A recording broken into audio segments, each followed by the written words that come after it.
जो सरकार लगातार $1 ट्रिलियन की अर्थव्यवस्था की बात कर रही हो और अभी तक 1 बिलियन असत्य बातें कहने के बाद भी $1 ट्रिलियन की इकॉनमी तक नहीं पहुंच पाई। आय दोगुनीकरण के नाम पर आय ही छीन ली सरकार ने। कहीं ऐसा तो नहीं कोई और तरह का समझौता हो जहां इजराइल भेजा जा रहा हो लोगों को। सोचिए, यूपी में नौकरी नहीं, उनके स्टेटमेंट सुनिए आप, मजबूरी में वो वॉर जोन में काम करने जा रहे हैं। आप कुछ लोगों को सब कुछ देना चाहते हो और जो ज्यादा है आबादी में उसको नहीं देना चाहते हैं, और बिना जाति जनगणना के सामाजिक न्याय संभव नहीं है। ये सरकार न्यूज कंट्रोल करती है, अपराध कंट्रोल नहीं कर रही है सरकार। छुट्टा पशुओं की वजह से होने वाली दुर्घटना में उत्तर प्रदेश नंबर 1 है। झूठे प्रचार पे खर्च करने में उत्तर प्रदेश नंबर 1 है। अपने लोगों के मुकदमे हटाने में नंबर 1, रोजगारों पर लाठी चलवाने में नंबर 1, महिलाओं के खिलाफ अपराधियों को बचाने में नंबर 1, दलित पिछड़ों के उत्पीड़न में नंबर 1।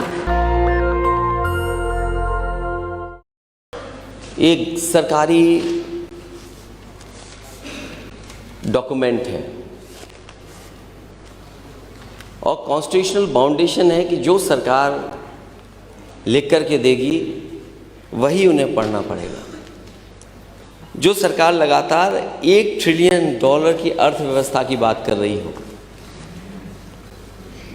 और अभी तक 1 बिलियन असत्य बातें कहने के बाद भी $1 ट्रिलियन की इकॉनमी तक नहीं पहुंच पाई। अध्यक्ष महोदय, छुट्टा पशुओं की वजह से होने वाली दुर्घटना में उत्तर प्रदेश नंबर 1 है। झूठे प्रचार पे खर्च करने में उत्तर प्रदेश नंबर 1 है। अपने लोगों के मुकदमे हटाने में नंबर 1, रोजगारों पर लाठी चलवाने में नंबर 1, महिलाओं के खिलाफ अपराधियों को बचाने में नंबर 1, खड़ी फसल की अन्ना पशुओं द्वारा बर्बादी में उत्तर प्रदेश नंबर 1, दलित पिछड़ों के उत्पीड़न में नंबर 1, गरीबों का हक मारने में नंबर 1, लगी लगाई नौकरी छीनने में नंबर 1, अपनों को पिछले दरवाजे से नियुक्ति देने में नंबर 1, भूमाफियाओं को सत्ता का संरक्षण देने में नंबर 1, नंबर 1 केंद्र और राज्य की टकराहट में, जनता को गुमराह करने में नंबर 1 और पीडीए को प्रताड़ित करने में भी ये सरकार नंबर 1। जब इस अभिभाषण को मैं पढ़ रहा था और मैंने जब यहाँ सुना था तो मुझे लगा कि सरकार इतनी रफ्तार से विकास कर रही है। और अध्यक्ष महोदय, मैंने कई बार कहा, ये बोरी की चोरी, एक बहुत पुराना बिस्किट का पैकेट और बिस्किट आता था, उससे कहीं भारतीय जनता पार्टी सीख रही है। उस कंपनी ने कभी अपना मुनाफा कम नहीं होने दिया। आज भी पैकेट मिलता है, पहले उतने ही पैसे में इतना मिलता था, आज वो उसी पैसे में इतना हो गया है। पहले 5 किलो बोरी से गायब था, अब 5 किलो और गायब हो गया। तो किसान खेती करे कि आंदोलन करे, और सरकार कम से कम ये बताए कि उनका फार्मूला क्या है जिसकी वजह से और जिसकी लागू हो जाने के किसानों की आय दोगुनी हो जाएगी। उसके बच्चों की सेना में भर्ती रोक दी गई है। सेना की पक्की पेंशन वाली नौकरी हमारे गांव की अर्थव्यवस्था की रीढ़ थी। आय दोगुनीकरण के नाम पर आय ही छीन ली सरकार ने। किसान की आय तो दोगुनी नहीं हुई, लेकिन आयु आधी हो गई। और फौज की पक्की नौकरी की बात करती थी।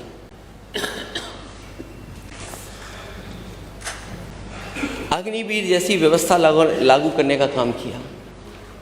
और सबसे बड़ा धोखा अगर किसी के साथ हुआ है तो वो उत्तर प्रदेश के साथ हुआ, क्योंकि उत्तर प्रदेश का नौजवान सबसे ज़्यादा फौज में भर्ती के लिए जाता था। और सरकार ये बताए कि साल में 70,000 सैनिकों की स्थायी भर्ती होती थी। ये डॉक्यूमेंट मेरा नहीं है, ये सरकारी डॉक्यूमेंट है। 70,000 सैनिकों की स्थायी भर्ती होती थी, और जिसमें 80% से अधिक पिछड़े, दलित और आदिवासी समाज के युवा सेना में भर्ती होते थे। सैनिकों को अच्छा वेतन, मेडिकल सुविधा, पेंशन सुविधा मिलती थी। सैनिकों के परिवार और परिजनों के जीवन में खुशहाली और समृद्धि रहा करती थी। ये जानबूझ करके सरकार ने इसलिए किया है जिससे पीडीए के लोग और पीडीए के लोगों के घर में खुशहाली ना आ जाए। सरकार कहती है कि सबका साथ, सबका विकास, सबका साथ तो सरकार चाहती है, लेकिन सबको बराबर नहीं लाना चाहती है। अध्यक्ष महोदय, बिना सबको साथ लाए सबका विकास संभव नहीं है, और सबको साथ लाने के लिए सामाजिक न्याय की बात करनी पड़ेगी, सामाजिक न्याय के रास्ते पे चलना पड़ेगा, और बिना जाति जनगणना के सामाजिक न्याय संभव नहीं है।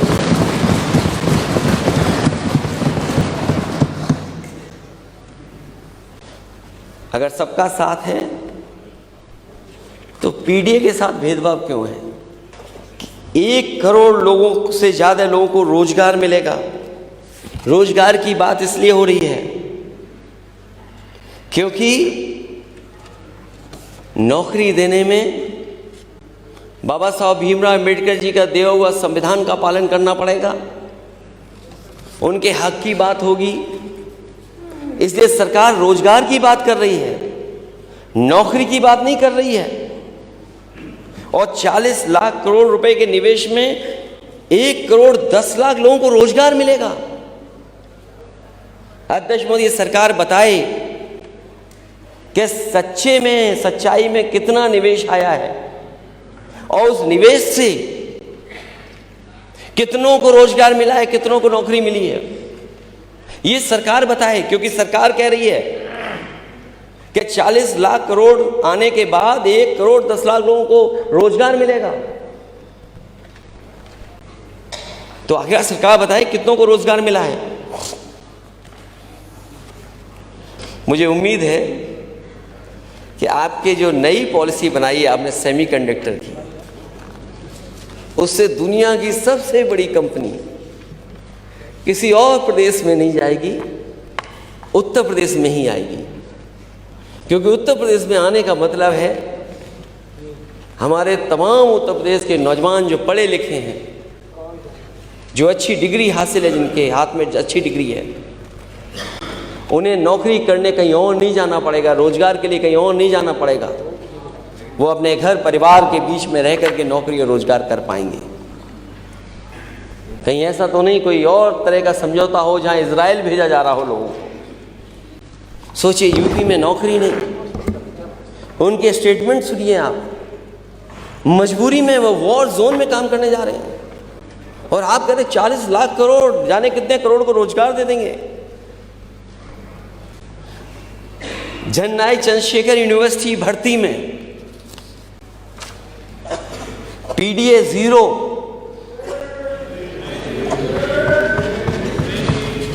पीडीए 0, और अगर मेडिकल कॉलेज बनाना है तो मैं समझता हूँ पर्याप्त जगह होगी। किसी और की जगह पर क्यों जाना, जब आपके पास यूनिवर्सिटी में ही जगह है, पर्याप्त जगह है। तो मेडिकल कॉलेज अगर बनना है तो वहीं बनाएं आप। हिंदी न्यूज चैनल में PDA 3%, Hindi news channel editors और अन्य स्थानों पे पीडीए कितना है? 3%। UP agriculture university vice chancellors, PDA कहाँ है उसमें?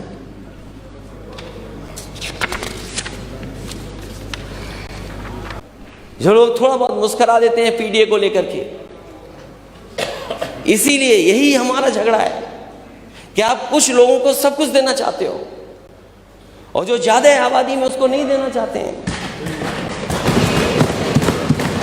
अपॉइंटमेंट्स क्या हो रहे हैं, क्या उसमें जो अपॉइंटमेंट्स हो रहे हैं पीडीए के हिसाब से हो रहे हैं कि पीडीए को मिल रहा है कि नहीं मिल रहा उसमें? इसीलिए आप डायरेक्टर क्या कर रहे हैं, zero tolerance law and order पर। फिर महिलाओं के ऊपर सबसे ज्यादा अपराध क्यों, सबसे ज्यादा घटनाएं उनके ऊपर क्यों, देश में सबसे ऊपर उत्तर प्रदेश क्यों? योगी आप कहते हैं कि महिलाओं बहन बेटियों के साथ उनके राज में छेड़खानी रेप नहीं होता, दुष्कर्मी अगले चौराहे पर मार गिराए जाते हैं। बीएचयू में एक बहन के साथ क्या हुआ, कोई आज के समय पे कल्पना नहीं कर सकता। एक बेटी और बहन के साथ क्या हुआ। जो लोग पकड़े गए हैं वो तीनों के तीनों भारतीय जनता पार्टी के आईटी सेल के मेंबर हैं। वो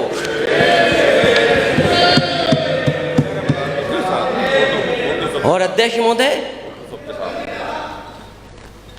कोई आसानी से मुख्यमंत्री जी के साथ फोटो नहीं खिंचवा सकता।